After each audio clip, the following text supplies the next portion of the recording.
Hello everyone! Today I'm excited to guide you through the process of creating professional certificate using Microsoft Excel and Microsoft Word.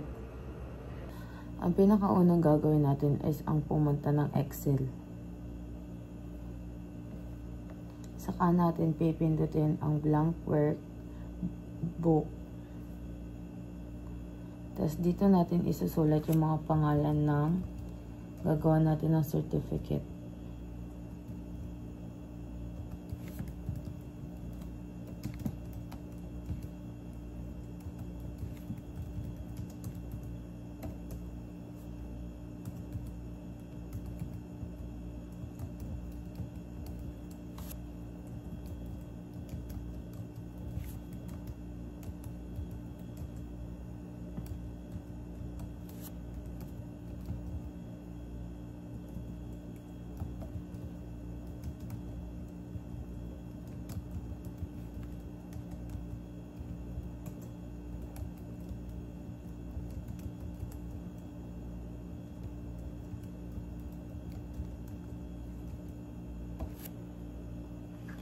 After natin isulat yung mga pangalan nila, pipindutin natin itong file, save as, this PC, document, at papangalanan natin ito ng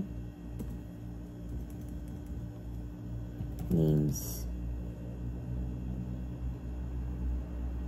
Tapos isi-save natin yon. After natin siyang ma-save, pupunta tayo ng Word.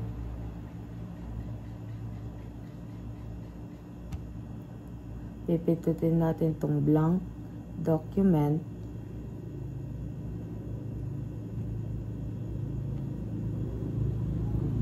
Tapos yung insert pictures. Dito natin ilalagay yung template ng certificate.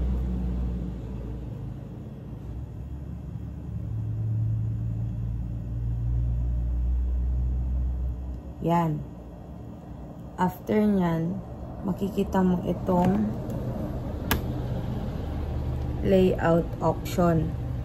Pipindutin mo yan, tapos pipindutin mo itong pinakadulo, which is yung in front of text. After mo mapindot yan, i-adjust na natin itong template.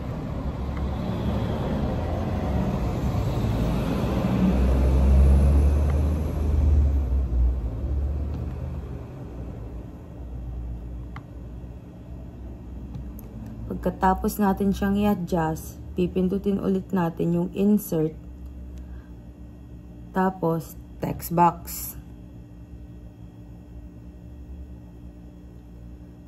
After mo pindutin yung text box, pipindutin mo yung draw text box. Saka ka magdodraw ng text box sa template ng certificate.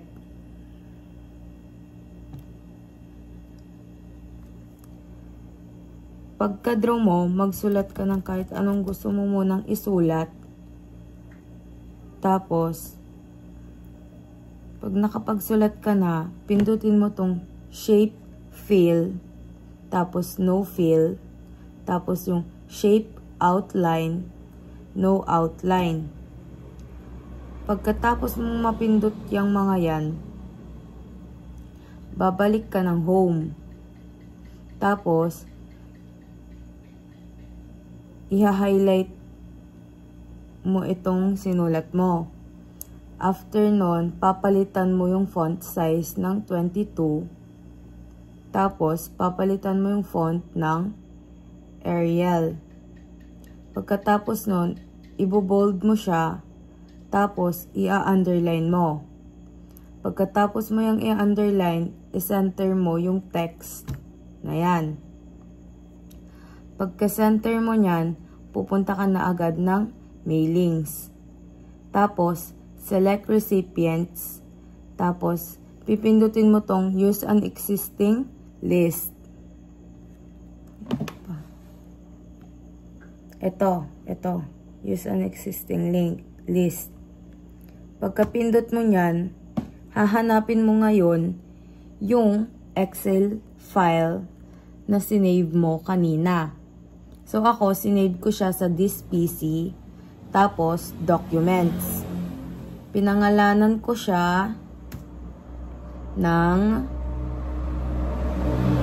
names. Yan. I-open mo yan. Tapos, pag may lumabas na ganyan, pipindutin mo lang yung OK. Tapos, saka mo pindutin tong Insert Merge Field. Pagka-pindot mo nito, lalabas yung file nung Excel, which is yung mga pangalan nung gagawin mo ng certificate. Pagka-pindot mo nito, may lalabas na names. Pag lumabas yan, aalisin mo tong nilagay mo na unang text. Saka mo pipindutin yung preview results. Yan. Tapos makikita mo na yung results nung ginawa mo. After nun, pag wala ka ng kailangan pang ayusin, okay na, finish and merge. Pipindutin mo yan. Tapos, print documents. Tapos, pipindutin mo lang, okay. Okay. Tapos, ipiprint na yan nung printer nyo. Thank you for watching this video and I hope that you learned a lot.